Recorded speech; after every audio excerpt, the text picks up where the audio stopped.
The dead are never far away, always watching, always listening. Hello, I'm Gemmamawdsley, and welcome to my podcast, The Wraith. Tonight, we return to the diary and once again become lost in the madness. His words breathe, they ache, they bleed, twisted, unholy, eternal. Chapter 13. Despite the danger, I felt it too obvious if I didn't appear at the school last night. Now the end is at hand, I seem to get greater satisfaction from the most mundane things. Walking along the deserted avenue, muffled up against the biting wind, filled me with a newfound awareness of the world. I wonder what my life would have been like if fate hadn't dealt me such a hand. I tried to imagine I was normal, just an ordinary man on his way to take part in the search for a missing child. No secrets, no lies, nothing to distinguish me from the other men who waited. But I am not a man, I'm a monster. It thrills me. I'm the phantom boogeyman they whisper about. I wonder at their reaction when the truth is revealed. I'm not particularly handsome. There's nothing about my features to draw the eye. No one would say I was ugly. I blend into the crowd, which is just as well, given my leanings. The tension was at fever pitch when I reached the school. The energy acted like a dynamo, sending waves coursing through my body. I joined in with the others, trying to second-guess what happened to the boy and how the act was carried out. None of the ideas put forward came close to what really happened. I stayed well back, hidden by the shadows, when the woman appeared with the dog. I told you before, she bothers me. I've come to think of her as my nemesis, the one that could bring about my downfall. I didn't follow her when she disappeared round the side of the school and waited for news to filter back. Rumours flew and the schoolyard buzzed with anxious whispers about what was happening. These were stunned into silence when word reached us, blood has been found. I couldn't suppress a shiver of ecstasy as the word dripped from mouth to mouth, and my reaction was taken for one of revulsion. It's a terrible thing. A woman nearest me patted my shoulder. Paula Farrell appeared carrying the woman, and I almost wet myself in anticipation. Was she dead? She certainly looked it. Her face appeared ghostly in the light of the full moon, but she'd only fainted. Still, I had the pleasure of watching the needle driven into her arm, and I bit down on my lip as the tip pierced the skin. It hurt her. I could see she felt its sting. She opened her eyes in alarm. I voiced my concerns about her health to both Paul and the doctor, and was reassured she was strong and would recover. Such a pity, but you can't have everything. I get pleasure from the suffering of others. I suppose that's why I stayed in our little club. My appetite for such things was piqued at Erebus, when I took delight in bullying and hurting those weaker than I. But then I had the backing of Freddie and Christy. The barking of the dog is ringing in my ears, and I swear I'll hear it until the day I die.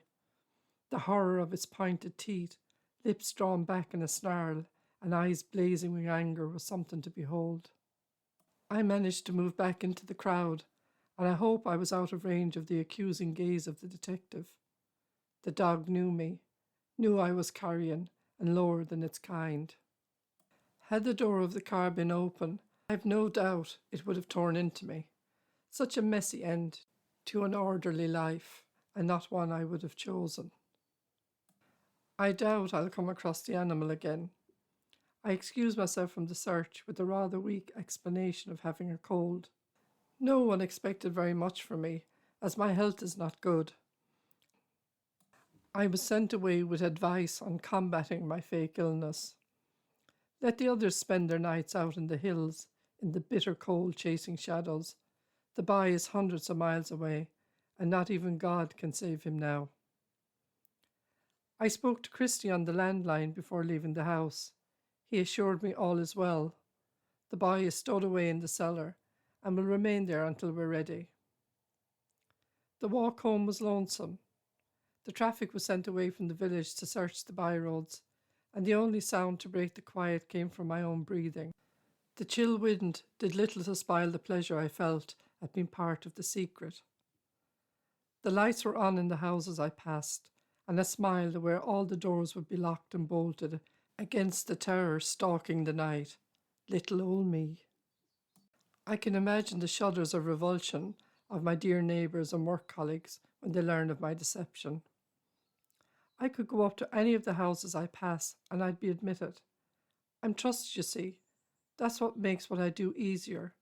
I'm not the recluse, the unwashed beggar who makes others suspicious. You know me. I pass you daily, and there's nothing about me would make you pull your child closer. That's the scary bit, isn't it? I look like you. If I imagined the night couldn't get any better, I was wrong, and unprepared for the sight I met when I rounded the corner into the avenue where I live. Paul O'Farrell's car was parked 2 doors away from my house. We're neighbours, isn't that maddening? He'll kick himself when he realises the man with whom he shared most of his deepest thoughts and worries was the person he was hunting all along. He parked the car quite a bit away from his house, and I wondered at this until I saw the shadows moving around inside. He'd abandoned his precious cargo, but I never found him to be particularly bright. She lay alone, an easy pickings for the predator. The dog had worn itself out and was curled up on the back seat. I was able to creep close enough to watch the easy rise and fall of the woman's breathing. There's a hedge running along the wall beside the street lamp. By keeping into the shadows, I could stand unnoticed. There was no one about last night. I remained in this position for a few minutes, studying the outline of her face. The blouse she wore was open down to the deep valley between her breasts, and the black lace of her bra showed against the whiteness of her skin. Exposed the flesh in his anxious search for a heartbeat. To my delight, he'd forgotten to close the buttons. She turned her head as though sensing my presence, and I drew back closer to the hedge.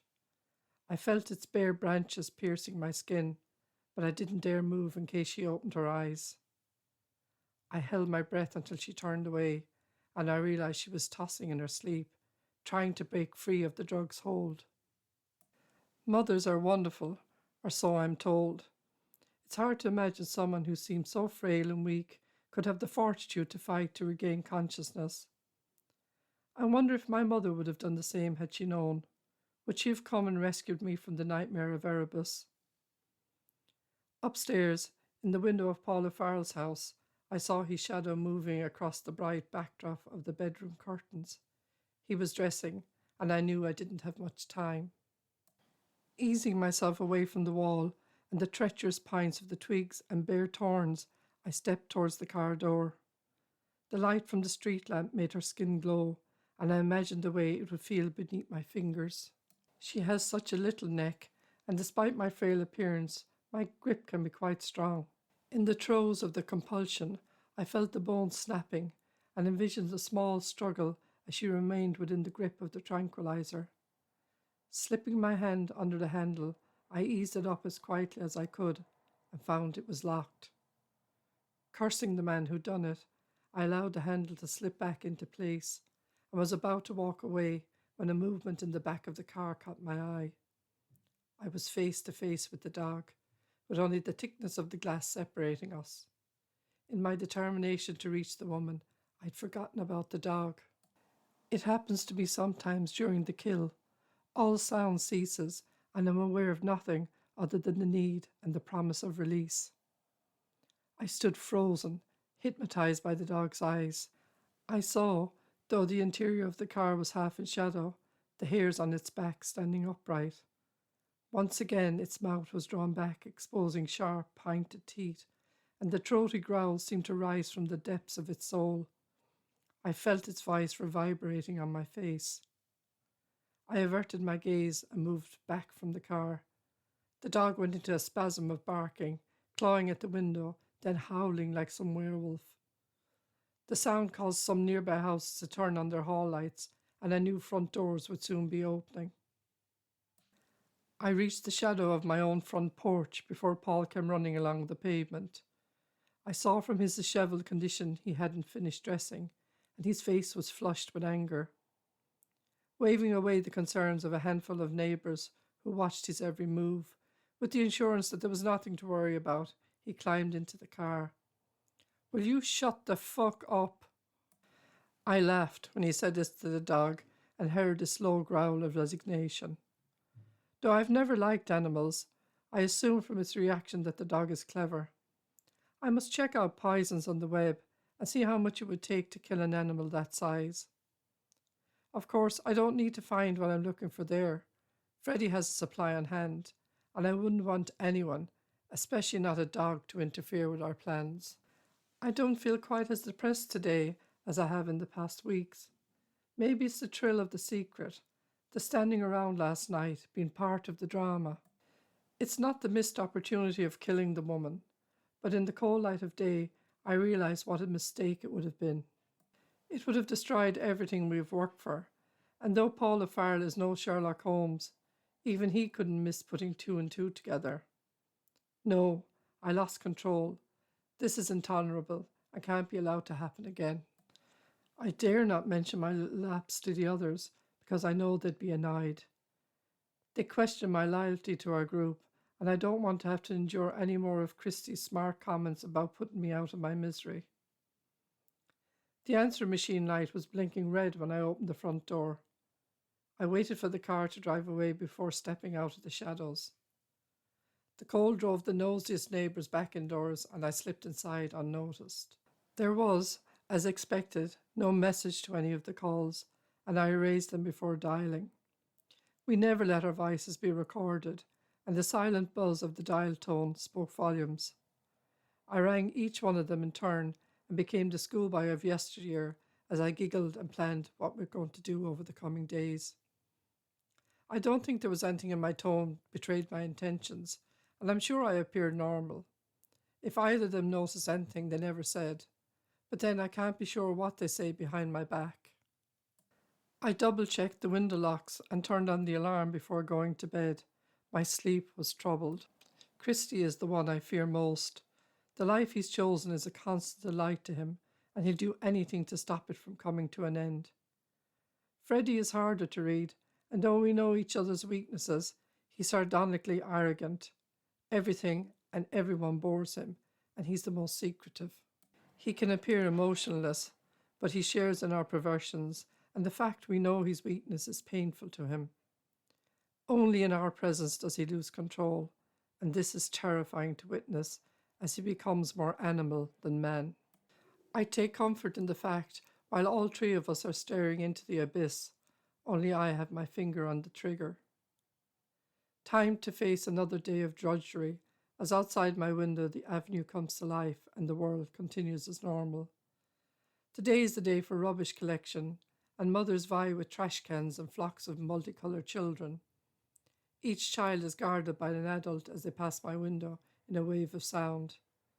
Today there will be no scolding, and tonight they'll hold their children a bit closer when they think about the boy. The countdown continues. 127. We have heard how Bess's snarl tore through the silence, pointing to a soul that reeked of rot. Dogs always know the truth. We end here for now, but the story does not rest, and neither do the dead. If you'd enjoyed listening, please share and subscribe. It won't cost you anything and lets me know that you're out there listening.